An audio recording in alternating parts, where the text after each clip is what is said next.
Olá, boa noite.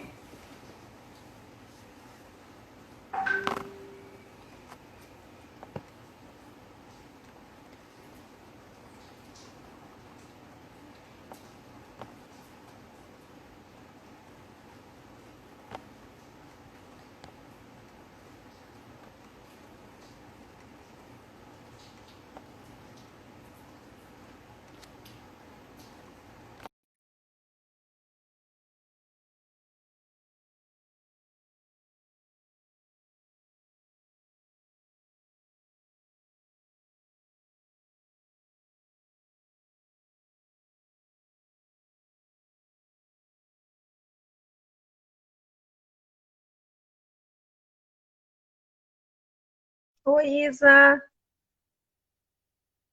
Oi, Rita de Cássia. Oi, Isa. Tudo bom, amor? Oi, Rita.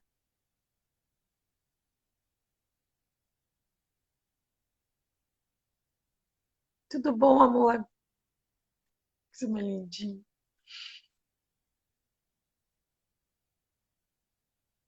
Oi. Oi, Moni.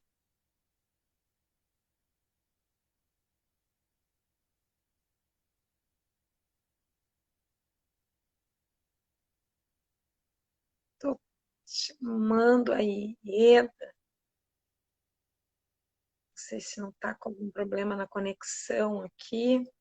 Vocês estão me ouvindo bem aí, gente?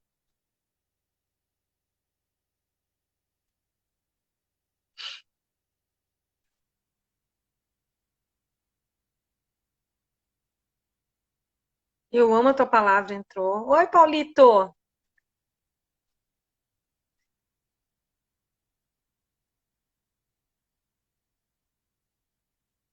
Ah, aqui.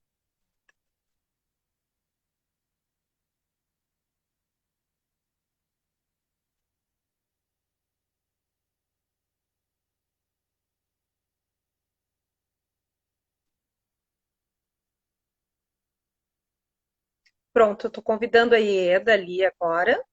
Quem mais? Isa, querida. Olá!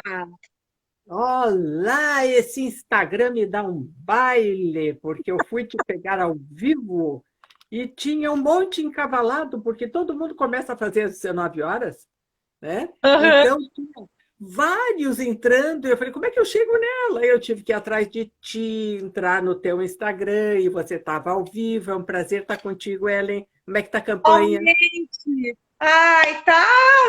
Pra gente, mulher, é sempre mais difícil. Não gosto de ficar reclamando disso, mas é um trabalho. Para mim é uma primeira experiência, né, Ieda? Então, não consigo ainda ter uma percepção, mas assim, tô com bastante gente me apoiando, né? Tenho bastante pessoas querendo a mudança. As pessoas estão muito desesperançosas com a política, né? Isso é o mais triste, né? As pessoas, sabe que no domingo eu estava fazendo um passeio na orla, aí tinha um comerciante lá e aí eu falei para ele que eu era candidata a vereadora. Gente, ele começou a dizer, porque tu vai ser igual, tu vai entrar lá, tu vai fazer a mesma coisa, tu vai ser desse jeito. Aí sabe o que eu disse para ele? Se eu fosse igual, eu tenho minha mãe, eu sou da época que a gente tomava na bunda, não tinha problema. Eu tenho certeza que a minha mãe vai pegar uma vara de marmelo, vai fazer eu buscar, porque era assim que funcionava quando eu era pequena, ou vai me dar uma chinelada se eu fizer qualquer coisa que vá de encontro à moral e aquilo que eles me ensinaram a vida inteira, né? E aí depois ele passou por mim e ele disse, olha, tu é boa de papo, hein? Tu me convenceu, eu vou votar em ti. E isso é que eu Ah, acho que é o legal, né? Porque as pessoas estão desacreditadas demais, assim, né? E eu estou achando ótimo a gente poder conversar, porque nós estamos vivendo dois momentos diferentes, né? Para ti, tu já está no ápice da política, eu estou começando essa trajetória, e é uma trajetória como todas. Todos os desafios, eles são realmente, se não seriam desafios, né, Ieda? Eles são desafios que realmente fazem com que a gente saia do nosso zona de conforto e busque um limite maior para aquilo que a gente quer e deseja, né? E eu acho que estar na pública, né? Isso é uma oportunidade que o partido está dando para o partido de modo geral, na figura hoje do prefeito, que é oportunizar para que as pessoas que venham do mercado privado poder enxergar isso é muito bonito, isso é realmente muito fantástico. E eu acho assim que a oportunidade que eu tive na Carris, para minha carreira e para minha trajetória pessoal, eu nem falo tanto de carreira, mas trajetória pessoal foi realmente um divisor de águas na minha vida, né? Divisor de águas porque eu estava passando por um momento em que eu não estava mais querendo ficar nas corporações, né? Eu tinha tido meu filho estava com 4 anos, eu já estava achando assim, não vou mais me envolver em nada de nada, vou ficar em casa cuidando do meu filho, aquelas coisas, né? Porque eu fui mãe muito tarde, e aí fiquei com aquela sensação de que eu tinha que dedicar muito mais meu tempo para isso, né? E aí, de repente, pá, tem um mega desafio que é a Carris, né? E tu sabes muito bem como não é fácil fazer uma gestão pública, principalmente porque o processo para ele funcionar tudo depende muito do serviço das pessoas, né? Dos servidores, né? E as pessoas não acreditam muitas vezes nisso. Então, tu dizer, que nem eu falava, rumo ao déficit zero na Carris, isso era um mantra que eu passei durante 3 anos lá dentro dizendo, e eu sabia que isso era muito difícil, mas eu sabia que se eu não fizesse as pessoas introjetarem para ter isso como uma crença, eu não ia mobilizar essas pessoas para nada, né? Então, eu tinha essa convicção, e foi assim que eu fui fazendo o trabalho. Não zerei o déficit, porque a ideia era, ao longo desses 4 anos, fazer isso, né? Porque a gente saiu de 74 milhões, né? E numa empresa isso é algo muito representativo, né? Imagino para ti que estava no governo. Mas é isso que eu queria, assim, falar muito contigo, né?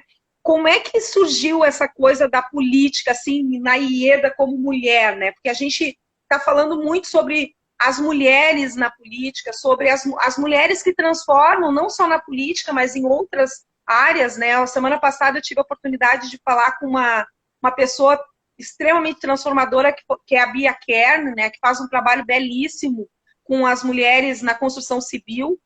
E como é que é, assim, porque se a gente for considerar 20 anos, 30 anos atrás, tudo era mais difícil ainda. O que te motivou, né? Tu é uma economista, né?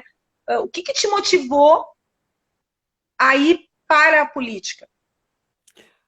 Olha, em primeiro lugar, é um prazer a gente estar conversando de experiência. Você falou, você foi mãe tarde, ou você ocupou um posto de uma empresa pública. Eu fui muito mais tarde que você. Então, a pergunta para mim faz todo sentido, porque eu já era uma economista, enfim, já tinha passado por várias etapas, muito bem sucedida. Era o tempo da hiperinflação ainda, vocês não sabem muito bem o que é isso, mas os meus contratos eram numa moeda que não mudava de valor, que era o dólar. Então, eu ganhava não em dólar físico, mas eu ganhava em dólar. Então, naquele tempo, por que eu sairia de uma posição como aquela? Eu trabalhava, naquele tempo era na RBS, já tinha passado pela Guaíba e já tinha feito trabalho voluntário, Banco da Mulher, eu era diretora da Faculdade de Economia. Por que eu ia sair de dentro do feudo acadêmico? Que naquele tempo os muros eram altos, né? A academia era uma coisa quase inacessível, né? Era uma coisa muito restrita. E, na verdade, e o tempo está meio parecido agora, ninguém mais aguentava aquilo. Ninguém mais aguentava a hiperinflação dos anos de 1980. Era uma crise, a década perdida. E eu explicava na televisão, na rádio, escrevia em jornal, viajava, fazia conferência América Latina, aquela coisa toda. E, de repente, deu certo a Constituinte, que era alguma coisa que eu, fora da política formal partidária, achava que era uma maneira pela qual a gente ia consertar o país. E consertou. Graças à Constituição de 1988, que foi quando nasceu o PSDB. E ele nasceu defendendo o parlamentarismo e o municipalismo. Quando ele defendeu o parlamentarismo, e era naquela crise, na mega crise, que depois se instalou com o Collor, Eu falei, pera um pouquinho, no lugar de eu falar para 50 alunos ou 1,5 milhão de telespectadores, né, eu já tinha passado essa fase de meios de comunicação, eu já tinha saído dos muros universitários para a comunicação, até sofri processo por causa disso dentro da universidade. Onde já se viu a coordenadora da pós-graduação aparecer na televisão? Enfim, os preconceitos eram outros, né? Sempre os preconceitos existem. E quando nasceu o PSDB e deu a crise do Collor com o sequestro da poupança, aí sabe o que mais? Agora eu vou para a política formal porque eu tenho um partido. Eu tenho um partido que defende ideias, defende o parlamentarismo, o Estado Democrático de Direito, na Constituinte nós somos líderes de tudo aquilo. Então, eu já estava prestes a me aposentar, então eu comecei muito mais tarde do que você. Então, a política formal partidária te chama se você tem um grande estímulo para isso. E existem todas as razões para você entrar num partido político. Tem todas as razões do mundo podem levar a um partido político. Então, aí eu entrei para o PSDB, comecei a dar palestras sobre a crise, como sair dela, e dei palestras em tudo que é lugar, no Brasil inteiro, fora do Brasil. E aí deu o impeachment do Collor, e o Itamar me chamou. Ele me chamou, inclusive, porque eu era afiliada ao PSDB. Mas ele me chamou porque ele resolveu, com aquele jeito que todo mundo não lhe dava o valor que ele tinha, e ele também não fazia muita questão disso, ele queria chamar mulheres para serem ministras. Não era tempo disso. Era 1992. Não era tempo disso. E aí ele me chamou, e eu topei, não tive medo, topei. A Erundina para a administração e eu para o planejamento. E aí eu já estava no partido político e já estava assim como você. Depois você faz uma campanha, quando acaba a campanha, você diz, quando é a próxima? Por mais estresse que exista, você falou com o moço da Orla, te bate na porta, as pessoas abrem. Você está falando sobre alguma coisa da qual todo mundo participa, que é uma coisa chamada eleição, ou como eleitor, ou como candidato, ou como observador, ou como jornalista. Então, para mim, foi buscar fazer primeiro com o Itamar, primeiro no Ministério do Itamar. E depois, na candidatura de 1994, eu falei, bom, nós fizemos a Constituição, agora tem que regulamentar a Constituição. Agora tem que criar as leis que fazem verdade aquilo que está inscrito constitucionalmente. Estatuto da Criança e do Adolescente, tudo. Então, veja só, 1994, pela primeira vez o Rio Grande do Sul elegeu mulheres para o Congresso Nacional. Estava acabando o século XX. Já tinha tido 2 guerras. As mulheres podiam votar e serem votadas, não é? Então, fomos 3 eleitas. A Esther Grossi e eu, pela educação, né, conhecidas cada uma à sua maneira, e a nossa delegada, depois senadora de Santana do Livramento. Fomos 3 ao mesmo tempo. E era a primeira vez na história. Então, a história das mulheres na política é muito recente. E ela é muito ínfima. Né? E é por isso que eu continuo, há 21 anos atrás, com um grupo de líderes, nós fundamos o PSDB Mulher. Eu, há 21 anos, estou no PSDB Mulher, primeiro como fundadora e primeira presidente, depois presidente outra vez, enfim, para trazer mulheres para a política.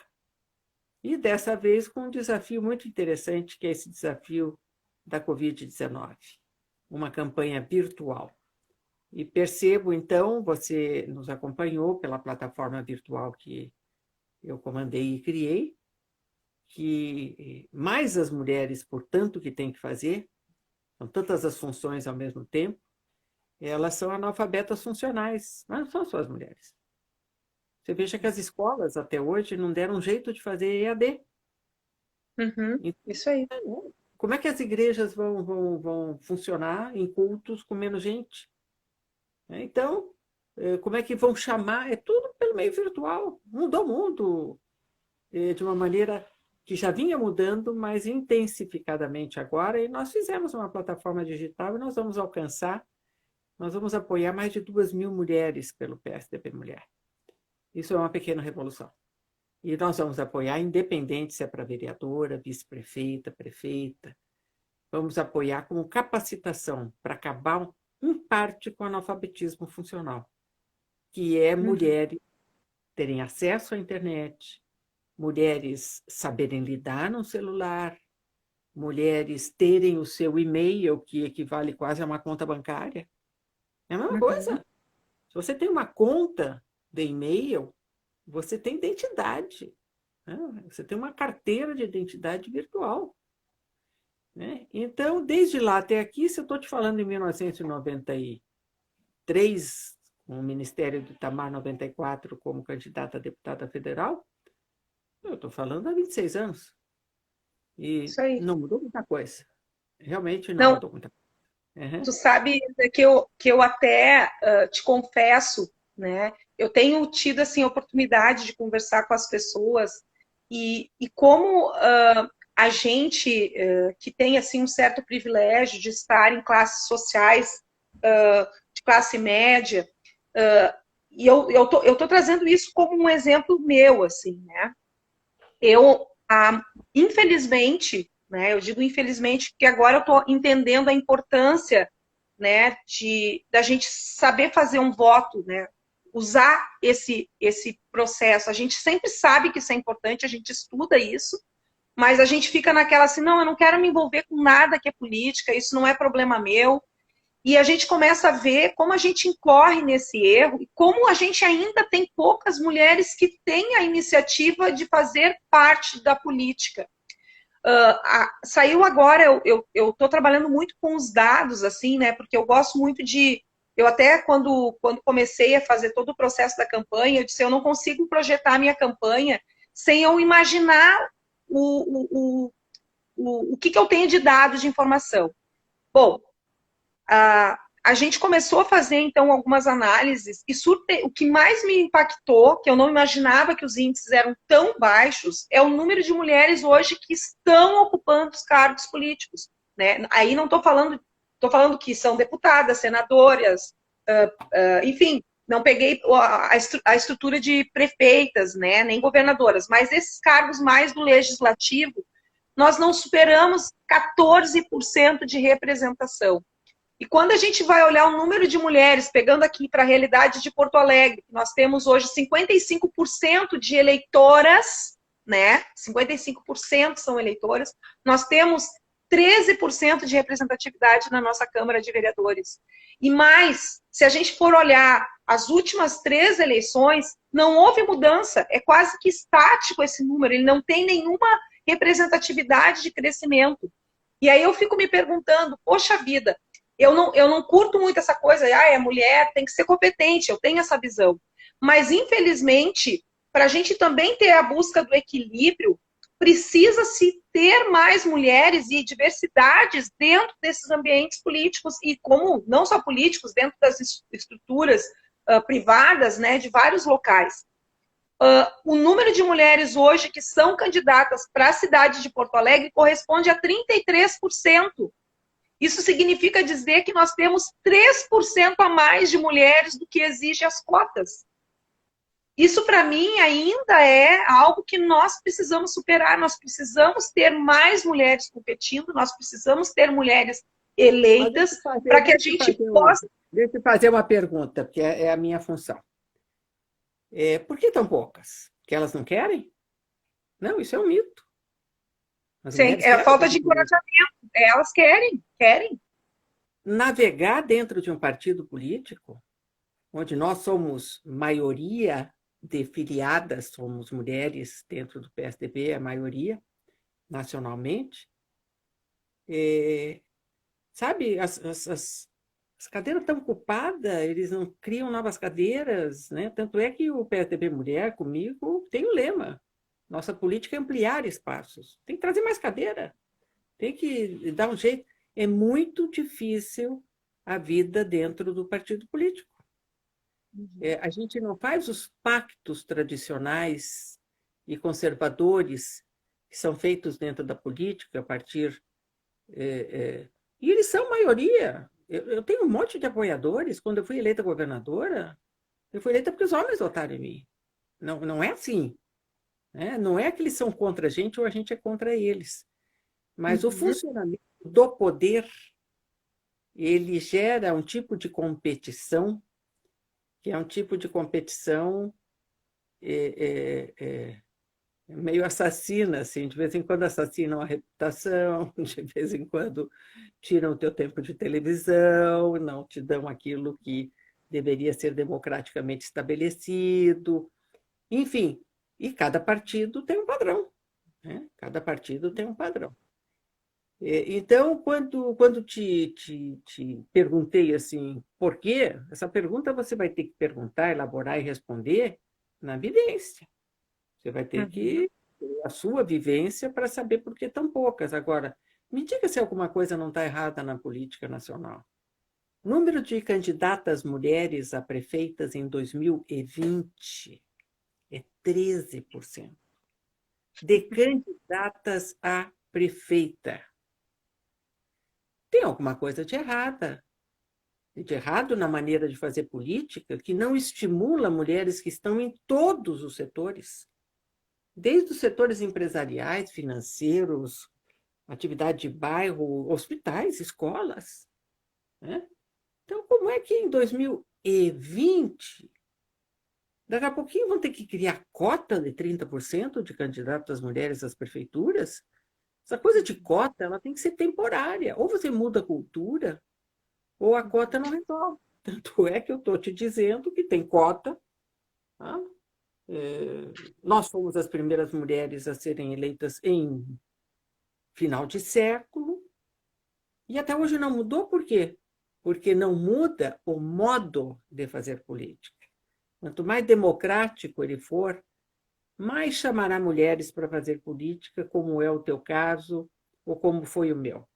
Eu tive líderes que me receberam espetacularmente em Brasília, a começar pelo Itamar, que quis duas mulheres.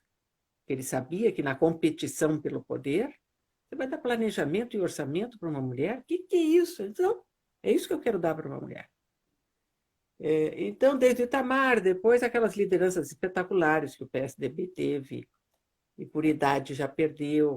A Ruth Cardoso é que dizia para mim, oh, Ieda, e ela me apoiou em tudo desde que eu criei o PSDB Mulher. E ela não era uma mulher de partido. Ela disse, não há nada mais machista e violento do que sindicato e partido político. Isso era daquele tempo, entende? Então, é o jogo do poder. O jogo do poder, ele se utiliza de instrumentos e nós, mulheres que temos, educamos filho, somos professoras ou ajudamos a vizinha, fazemos várias coisas ao mesmo tempo, né? Nós não pactuamos com isso. Então, em parte, as mulheres não vão para a política porque não pactuam com essa maneira de fazer política. E tem muito mais o que fazer, né? Embora gostariam, né?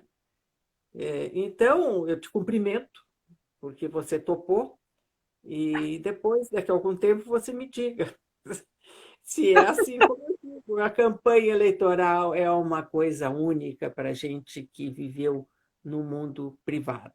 É única. As pessoas fazem política noite e dia. É aquilo que Isso eu aí. te digo, pipoqueira, quem te abre a porta, é a pessoa que te atravessa lá no meu catamarã, que te leva até Guaíba, né? E eu tive uma equipe de governo que conseguiu ter os maiores resultados em PIB depois de muito tempo e melhorou todos os indicadores sociais, porque eu tinha um time. E nesse time, tá, a goleira era mulher, o centroavante era homem, não tinha isso, era um time. O time era misto, né? E eu chamei mulheres. Eu dei a oportunidade para as mulheres. Se você for conversar com quem hoje é a presidente do Tucanafro Nacional, que é a nossa gaúcha, Andréia, ah, a Andréia é do Rio Grande do Sul. acabou de entrar. Você vai ver com ela, ela foi a diretora da fase, que tratava de menores infratores. Raça negra, mulher, e daí? Pelo contrário, né? Então, quando a gente tem a oportunidade de ter o comando, a gente muda a política. Não todas, não todas as mulheres, né? Mas a gente muda. Infelizmente. E eu tenho uma enorme alegria de ter mudado um pouco da política. Tudo que a gente plantou naqueles 2007, 2010, ainda estão nas arquiteturas de governo, nas salas do planejamento central, né? Então, eu te disse que eu ia ficar até 19h30, porque Sim. eu vou ter agora uma live em que eu estou convidando a comissão eleitoral para a gente falar dos bastidores da campanha eleitoral pelo PSDB Mulher 2020. Eu cutuco, mas elas não contam os bastidores como eu gostaria que elas contassem. Mas eu vou tentar mais uma vez. Então, prazer ter estado contigo, te parabenizando, porque Igualmente, um prazer. você É. topou essa fase nova e dela é cachaça, para quem gosta, você não sai mais, tá? Sempre um Tá, martelinho ali te acompanhando a te dar um boss, tá, Ellen?